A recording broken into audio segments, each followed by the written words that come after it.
Olá a todos! Como vão?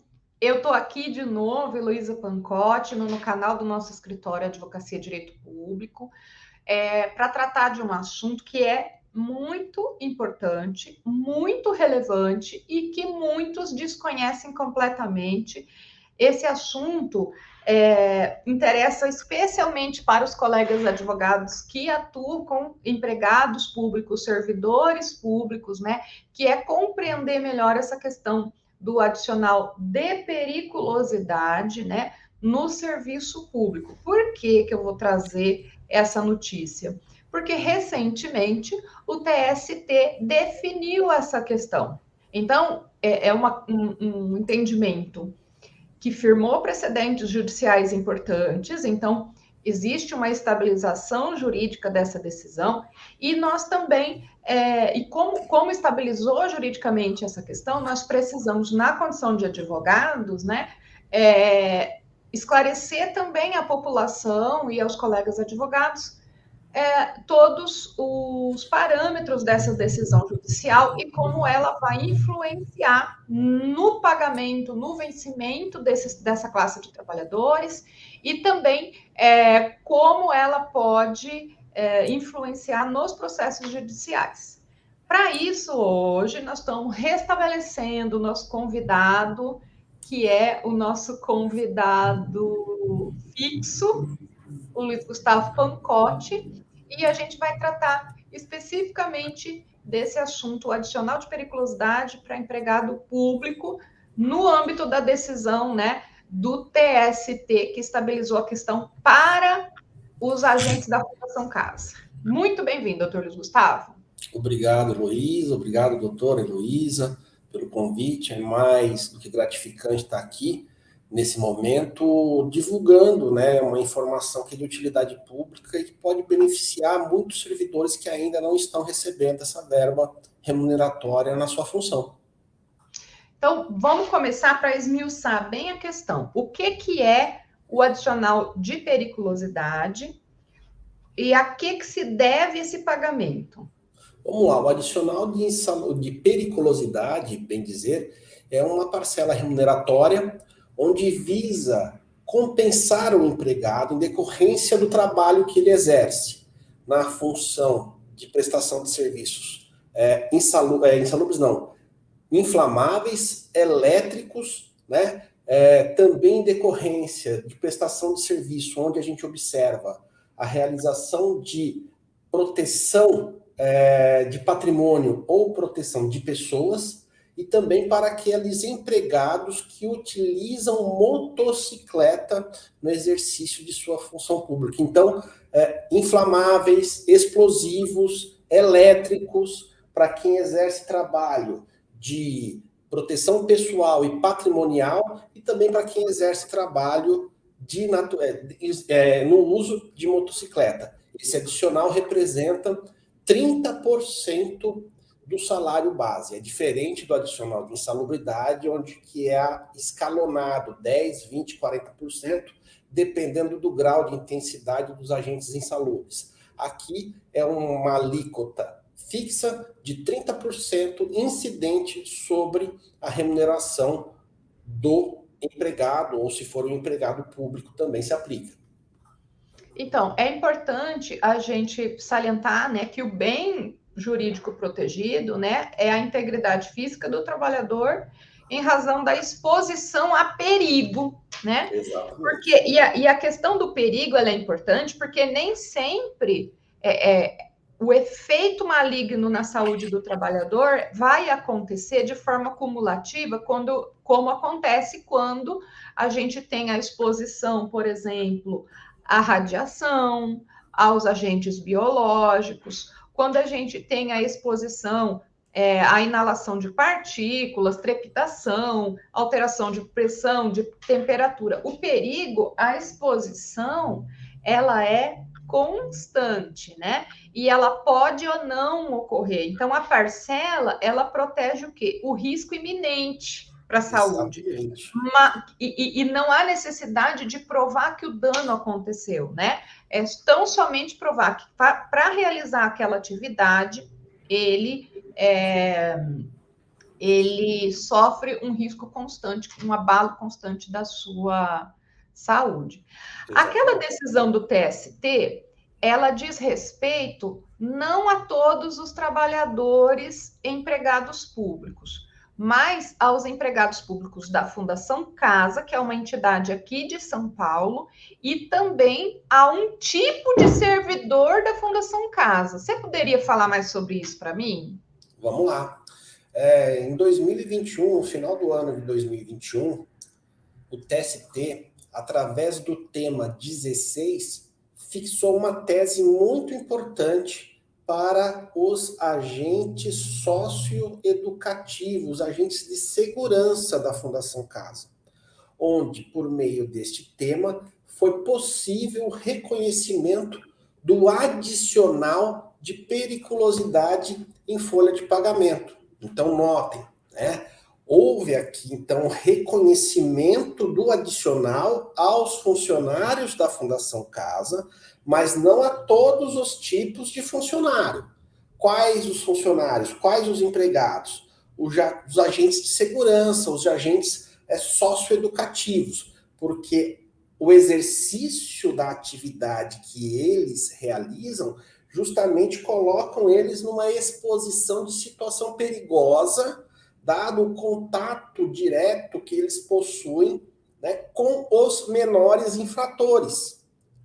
Ok? A partir deste momento, então, quando é reconhecido essa situação de exposição direta, e o risco que deflagra da própria natureza da ação, né, dessa função, melhor dizendo, o TST fixou essa tese, garantindo o direito apenas aos agentes socioeducativos, os agentes de segurança. Existem outros agentes na Fundação Casa? Existem. Existem servidores lá que são psicólogos, existem servidores que são professores. Esses estão excluídos da incidência do adicional de periculosidade. Somente os agentes socioeducativos. Outra pergunta, né, que é importante. Existe um manual das atividades exercidas dentro da Fundação Casa. Esse manual, ele fala o que cada empregado público, cada servidor precisa realizar no exercício das suas funções. Então, ele delimita lá quais são as atividades do agente socioeducativo. Agora, a pergunta que não quer calar. Eu tenho um empregado público da Fundação Casa que não exerce a função no papel de agente socioeducativo. Contudo, ele realiza atividades que lá no manual está descrita como atividade de agente socioeducativo, como, por exemplo, conter atividades relacionadas aos internos, por exemplo, se tiver algum desinteligência, algum desentendimento, ele tem que atuar e ter o contato direto, independente de portar ou não arma, né? Mas assim, todos, mesmo que ele não esteja ali registrado ali no cargo da função, investido no cargo na função de agente socioeducativo, mas exerça essas funções, ele tem direito também? Ou só aqueles que estão investidos daquela função de agente socioeducativo? Então, o tema 16, ele delimitou o reconhecimento ao direito do adicional de periculosidade tão somente para o agente socioeducativo, tá? O tema 16, ele é bem exato nas suas colocações, onde somente essas pessoas têm direito, em razão justamente do risco acentuado pela exposição de violência física, porque há uma presunção desse risco. Agora, a gente sabe que no direito do trabalho vigora o princípio da primazia da realidade, ou seja, não importa o que está anotado na carteira de trabalho, se efetivamente as funções desempenhadas pelo empregado no local da prestação de serviço são outras. Acontece o seguinte nesse caso, e aí é um detalhe muito importante e vai depender muito das circunstâncias do caso concreto. Porque a súmula 12 do TST, ela estabelece uma presunção relativa de que as informações lançadas na carteira de trabalho são verídicas. Agora, cabe prova em sentido contrário? Cabe porque é uma presunção relativa, não é uma presunção absoluta. Portanto, o reclamante, no caso o empregado público da Fundação Casa, ele tem que ter em mãos todos os elementos, todas as provas para derrubar essa presunção que está colocada na carteira de trabalho. Ou seja, uma prova testemunhal, uma prova material, documental muito robusta de que efetivamente, apesar de ele exercer uma função X, ele realiza uma função de agente técnico de segurança. Então é uma situação muito peculiar, não é algo que é regra, ao contrário, é exceção, até porque existe uma fiscalização muito rigorosa por parte da fundação em razão de desvio de função. Se efetivamente ficar comprovada a existência de desvio de função de um agente de uma natureza exercer uma função de agente técnico de segurança, um agente socioeducativo, em tese, é possível. Mas isso, lembrando bem, é uma situação que deve ser analisada de uma forma muito detalhada, muito cuidadosa, diante das circunstâncias do caso concreto. Não é uma coisa simples de se resolver. Tem que se analisar com muita cautela uma situação dessa.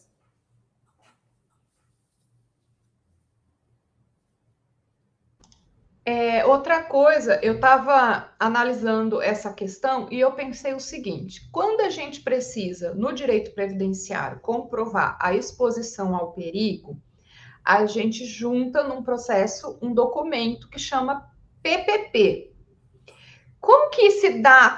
Qual é o documento que o agente socioeducativo pode utilizar para comprovar essa situação de exposição a perigo para fins de requerer esse adicional de periculosidade na justiça?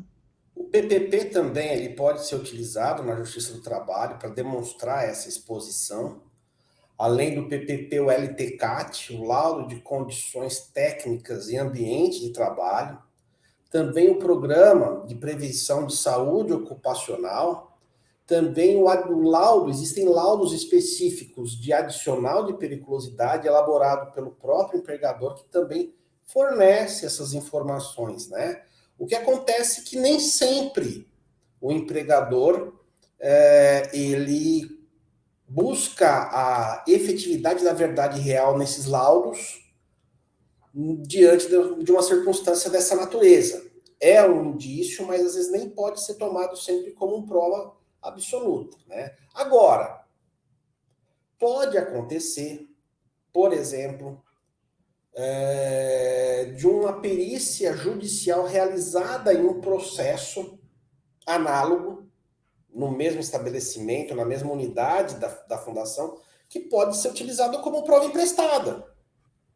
É sempre interessante observar que a prova pericial ela tem uma carga probatória forte, até porque, desculpa, o perito que realiza ele é de confiança do juiz, mas às vezes o servidor, né, o empregado público lá da Fundação Casa, teve um colega que propôs uma ação idêntica, que caiu numa outra vara, na mesma comarca, realizado perícia por outro técnico, cujo resultado foi diverso. Aqui mesmo no nosso escritório, não com relação adicional de periculosidade, mas com relação adicional de insalubridade, teve duas reclamações trabalhistas, uma foi para a vara X, outra para a vara Y. O perito nomeado em cada uma dessas varas foram distintos. Numa perícia foi positiva e na outra a perícia foi negativa. Eu peguei essa prova positiva e juntei no processo onde a perícia foi negativa, para justamente tentar, né, combater essa prova técnica com outra prova técnica. Isso foi possível. Agora estamos aguardando o julgamento para ver como que vai se formar o convencimento do juiz. Mas a prova pericial realizada em outro processo também é válido como prova de exposição do perigo ou dos agentes insalubres, dependendo do objeto da reclamação trabalhista. Eu achei interessante você abordar esse caso, por quê? Porque a possibilidade, né, de você já ter um arcabouço probatório, já ter bastante prova já realizada no âmbito daquela unidade, facilita muito se por um acaso esse empregado público pede, né, pede um PPP, pede um LTCAT, e aí a fundação responde com um documento que é imprestável para provar que existe exposição a perigo. Agora, na Justiça do Trabalho também é possível fazer um pedido de perícia, né? Sim, as perícias são realizadas por meio de uma prova técnica realizada por profissional habilitado. Existe uma lei específica, a 5884, que estabelece o procedimento das realizações das perícias na Justiça do Trabalho, mas aqui no caso do agente socioeducativo da Fundação Casa, a nossa experiência, pelo menos, tem demonstrado que basta um mero enquadramento profissional. Junta a carteira de trabalho, o olerite onde indica lá que é agente socioeducativo, nem é realizada a perícia técnica. Por mero enquadramento funcional, por força do tema 16 do TST, fixado pelo TST através do recurso repetitivo, o que acontece? O agente de apoio socioeducativo da Fundação Casa, por mero enquadramento profissional, tem uma presunção de risco em razão da exposição permanente à violência física, e por conta dessa situação já é concedido já o adicional em caso, né? Retroágio dos últimos 5 anos da propositora da reclamação e as parcelas vencidas que forem se dando durante a tramitação da reclamação trabalhista. Eu acho interessante também a gente colocar aqui, porque assim, depois você vai poder falar o que representa, né, esse adicional em valores no salário do agente socioeducativo. Mas eu acho importante a gente estabelecer também uma questão para o futuro, que no caso dos servidores da Fundação Casa é importante pelo seguinte: a questão previdenciária, a aposentadoria especial, né? A questão da possibilidade de aposentar em condições melhores que os demais trabalhadores em razão da prova do perigo. Se já há essa prova num processo judicial que discutiu o adicional, isso também já é uma prova para levar ao conhecimento do INSS no momento de se requerer um benefício previdenciário em condições mais vantajosas, né? Então, quer dizer, a importância, porque é importante a gente dizer o seguinte: muita gente não gosta de litigar, muitos advogados vão achar que o valor dessa demanda não é tão bom, não é tão vultuoso, né? Contudo, é importante dizer que o agente socioeducativo que realiza o pleito, né, entra na Justiça do Trabalho, realiza esse pedido, ele está produzindo uma prova que ele vai se aproveitar dela no futuro, né? Para se aposentar mais cedo, para se aposentar com valores melhores. Então, isso tudo também precisa ficar consignado, né? Já que, infelizmente, o servidor público, o empregado público, que é o caso, né, do servidor da Fundação Casa, no momento da aposentadoria, muitas são as dificuldades que ele enfrenta, e especialmente aqueles que precisam pugnar, que precisam pedir o reconhecimento da atividade especial. Quer comentar um pouquinho sobre isso, doutor? Então, é interessante até deixar separado algumas coisas para não gerar confusão. Porque como os servidores da Fundação Casa estão vinculados à CLT, o regime previdenciário a qual eles se encontram vinculados é o regime geral de previdência social, ou seja, o INSS. Portanto, as regras, o regime jurídico em que será concedida a aposentadoria para estes empregados públicos é o regime jurídico do INSS. Por que eu falo isso? Porque a emenda constitucional 103, ela estabeleceu uma aposentadoria especial para os agentes socioeducativos, para os agentes penitenciários, para os policiais civis. Só que essa disposição que estabelece essa aposentadoria especial não são para o INSS.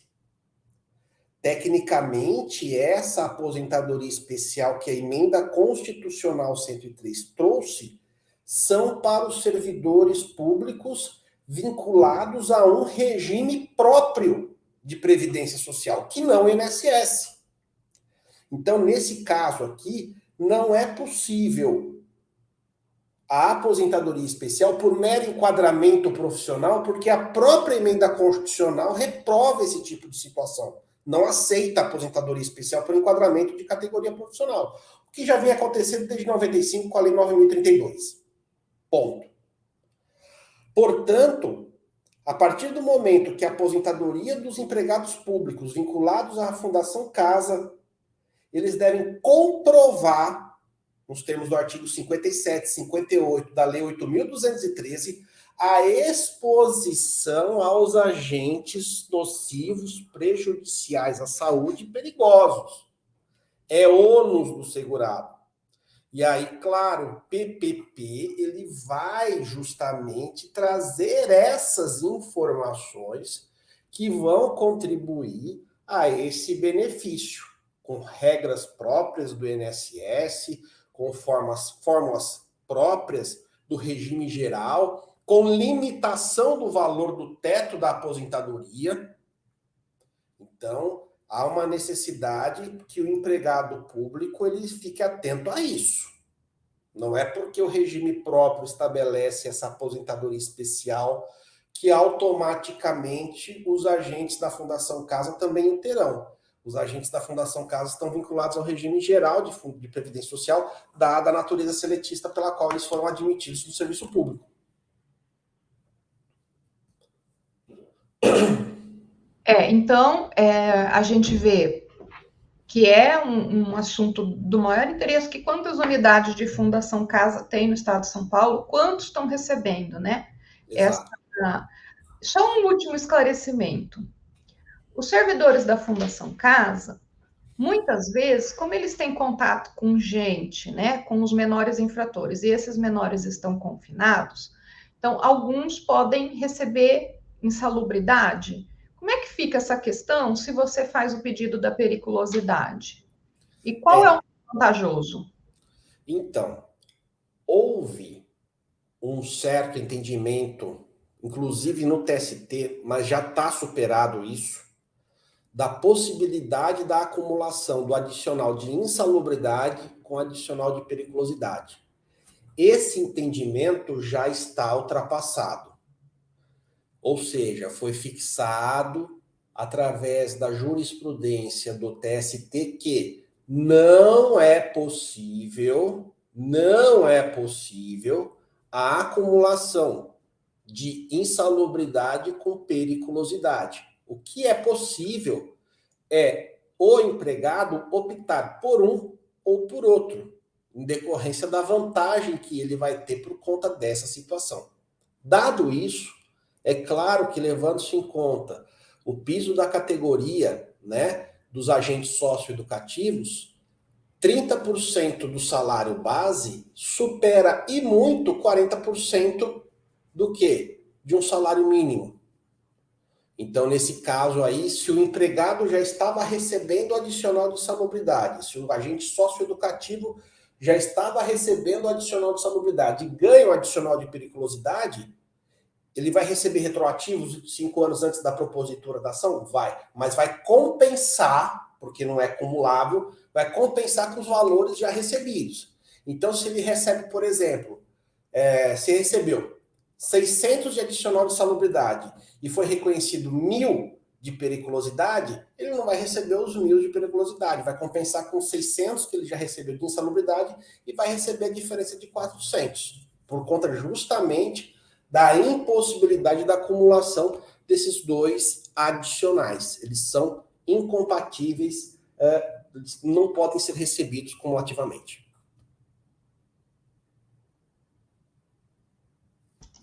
Qual dos dois é mais vantajoso financeiramente? Periculosidade. Periculosidade. Então, por exemplo, eu sou servidor da Fundação Casa. Eu sou agente socioeducativo. Eu recebo insalubridade. Eu posso entrar com a periculosidade e pedir a substituição da periculosidade pela insalubridade? Isso vai afetar a minha aposentadoria no futuro? Pode, perfeitamente.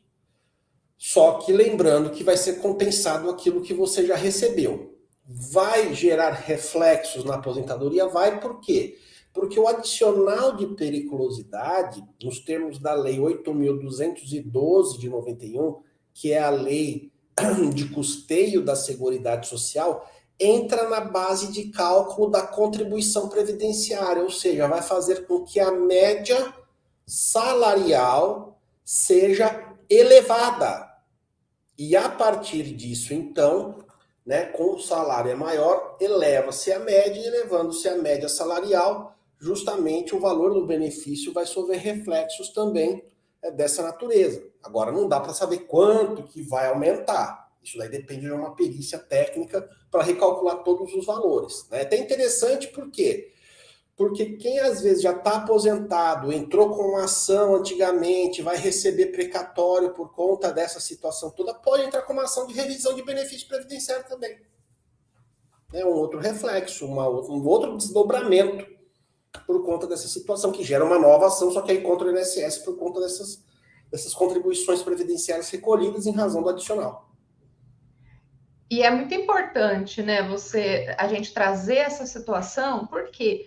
Porque tanto para mostrar para a sociedade como o direito do trabalho e o direito previdenciário estão andando de mão dada, assim como para os colegas advogados que, porventura, ainda não ofereçam os dois serviços, a importância de você oferecer. Porque quando você fecha um contrato para uma coisa, você pode estar fechando o contrato para outra coisa também. Né? Então, você tem todo esse campo amplo.